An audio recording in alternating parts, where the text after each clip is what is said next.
Hey class, my name's Thomas Otten, and I am in your business statistics class that meets on Wednesdays. And I saw in class that we did a lot of work in R, and a lot of people had never seen R before. And that was me at the beginning of last semester, but I had the pleasure of taking a couple of courses that dealt with R and then doing some online stuff over the break in R. So I am by no means an R expert, but I thought I'd make a quick video just to kind of like say, hey, here is the R software, here's what it does, and hopefully get your head around it a little bit more and a little bit better, because I know it's a little bit daunting, especially if you haven't really looked at R programming before. I'm by no means an R expert, like I said. Questions over R specific stuff should probably still go to the TA rather than me.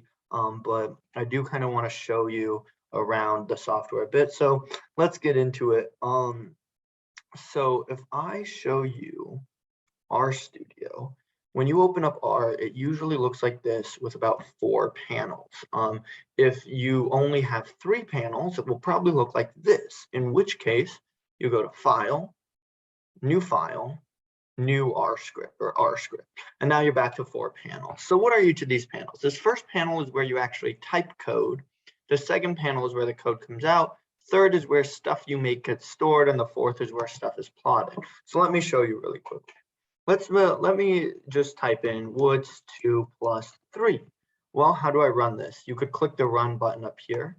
You could highlight it and click the run button up here, or you could do my favorite method, which is Control, Enter. Hitting Control and then Enter will run the code and automatically put you onto the next line without having to pick your fingers up off the keyboard. You'll see down here, 5 shows up. And so the R is now calculated that 2 plus 3 equals 5. It'd be the same if I highlighted and ran it, or if I simply ran it. Now, R calculating 5 is not incredibly impressive, but it's a lot more and not even useful, because this 5 is not saved anywhere. We'll show you 5, but not save it somewhere. If you want the answer to something you do saved, you have to store it in R. There's 2 ways to do this. There's an equal sign, and then there's a sign arrow. So you can do a little less than minus sign. I prefer the less than minus sign. For simple math equations, you could do x equals 2 plus 3, and it would make a lot of sense. But I prefer the assign arrow. I think it makes more sense with longer things and kind of looks a little bit nicer too. So if I Control Enter, it will not show the answer down here, but it will show it up here. It will show values, x is 5. I wouldn't worry too much about different types of things getting stored up here, values versus tables versus functions or anything like that. But if you ever do need to see what you've made, and we'll play with this in just a second, it shows up here. Now, notice that it didn't print it down here.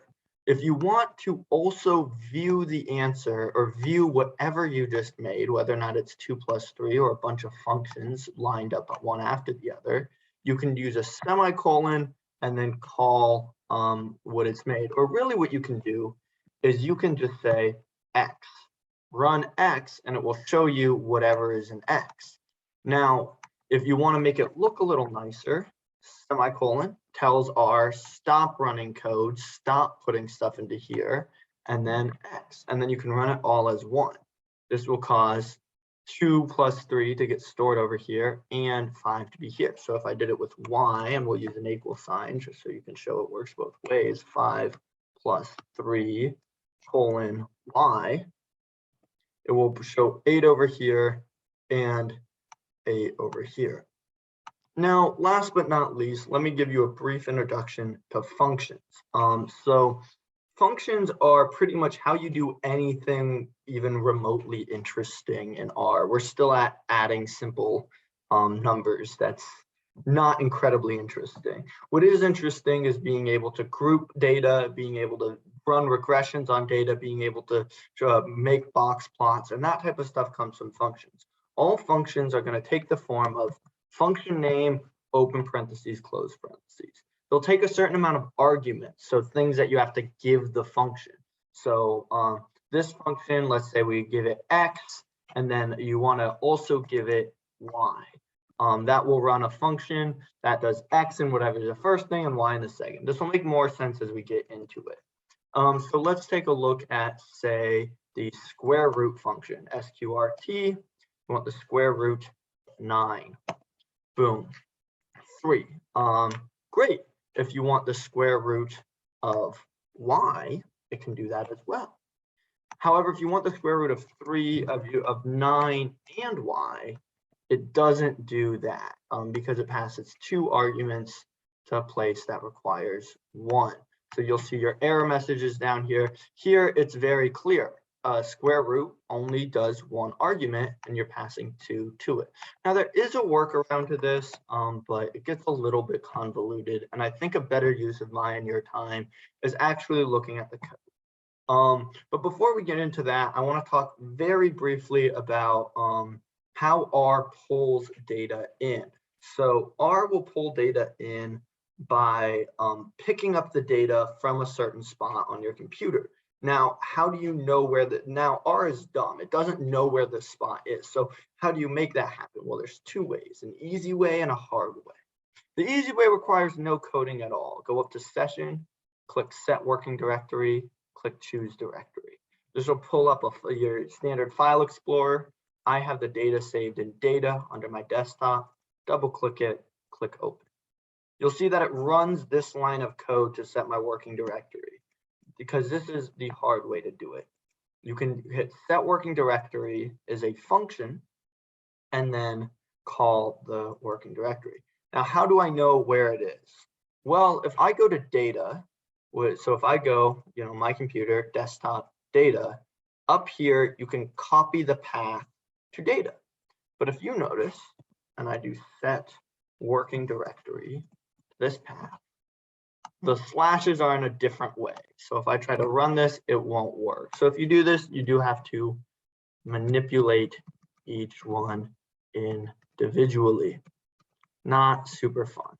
Okay, cool. So that's just kind of showing R where to pull the data from.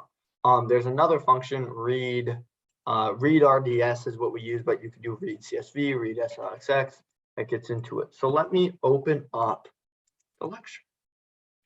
Okay, so this is the lecture notes. You'll notice that if you put a hashtag, it will make everything to the left of it not run whenever you run it.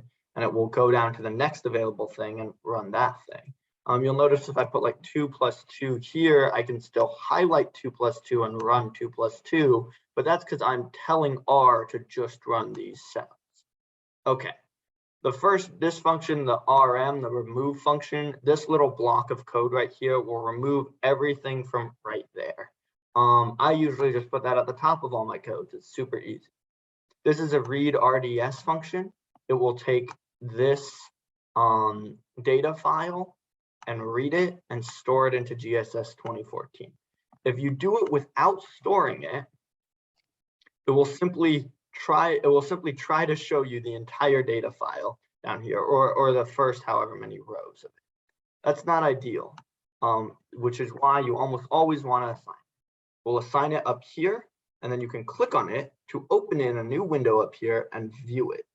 View it just like a table.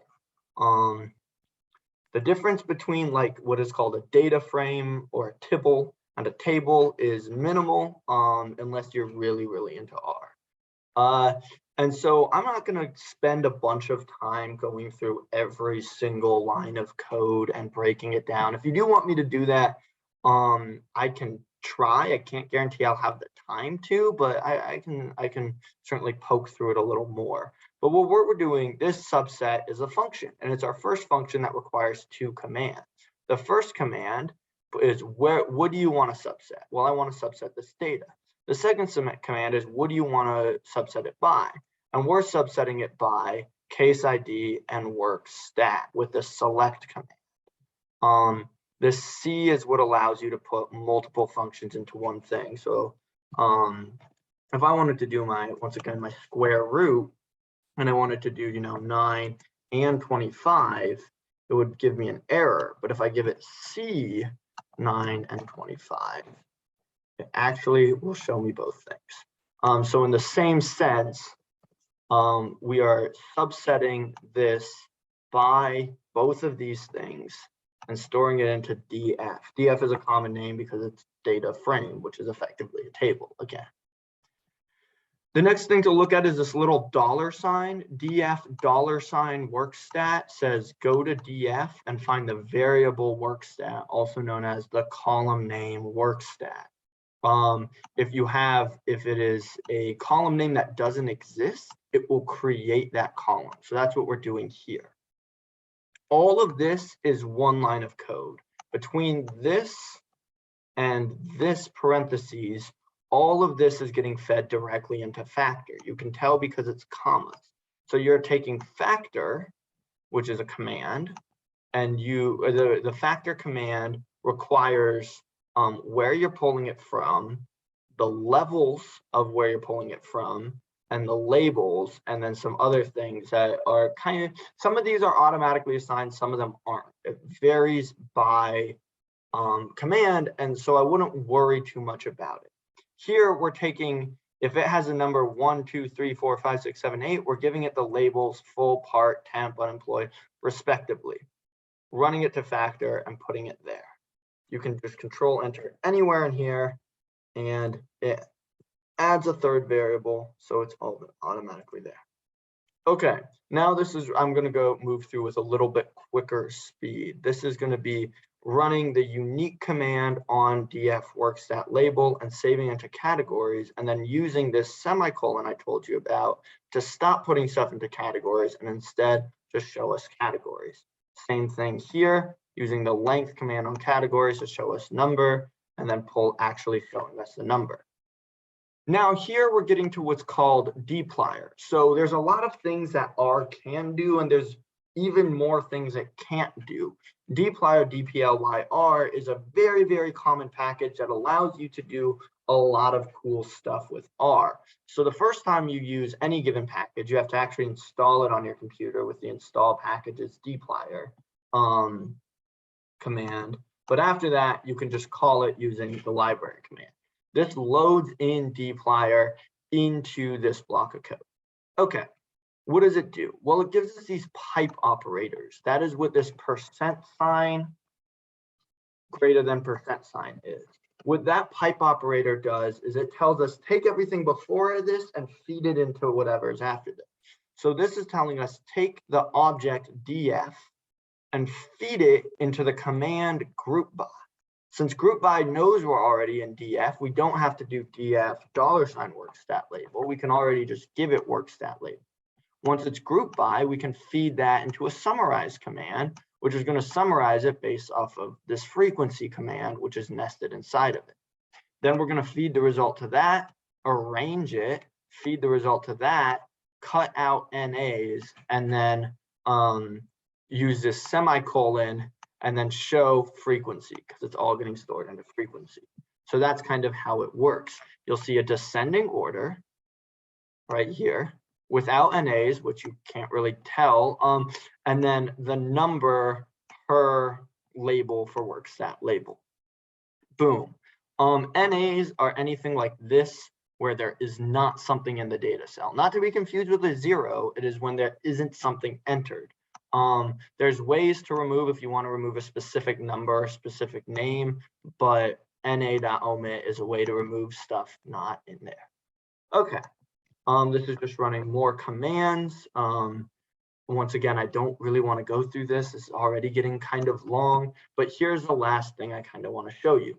This is the bar plot command. If you run it, it makes you this really nice looking bar plot down here. You could even put a little hashtag here to remove that label and make it look even a little nicer.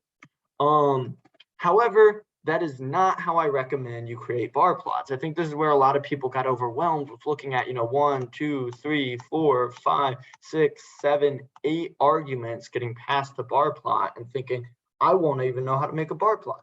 That's not true at all.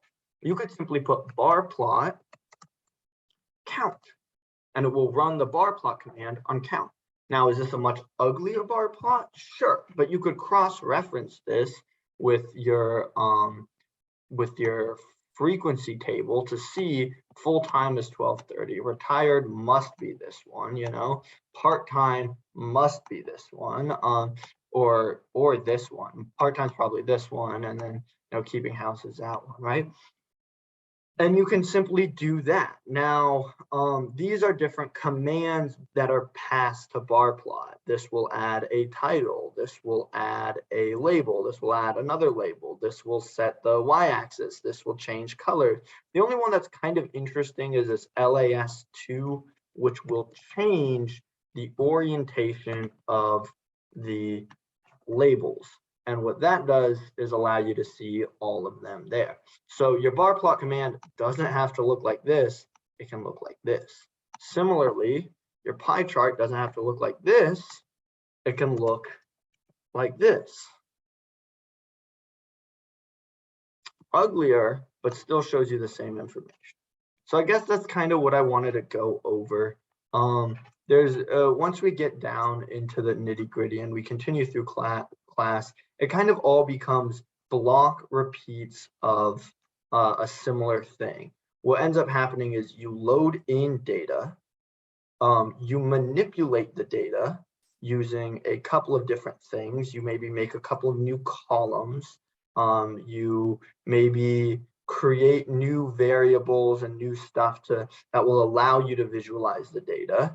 And then once you're done with that, and you're done grouping it, and you're done, you know, processing it, you graph it. And graphing doesn't have to be as difficult as it looks. So this was a really basic introduction to R. I'm sorry it took so long. I've done this a bunch of times trying to cut it down in time, but I really did want to kind of go through it at least a little bit. If you all have any questions, you can ask me those questions, but once again, the TA is probably your better bet.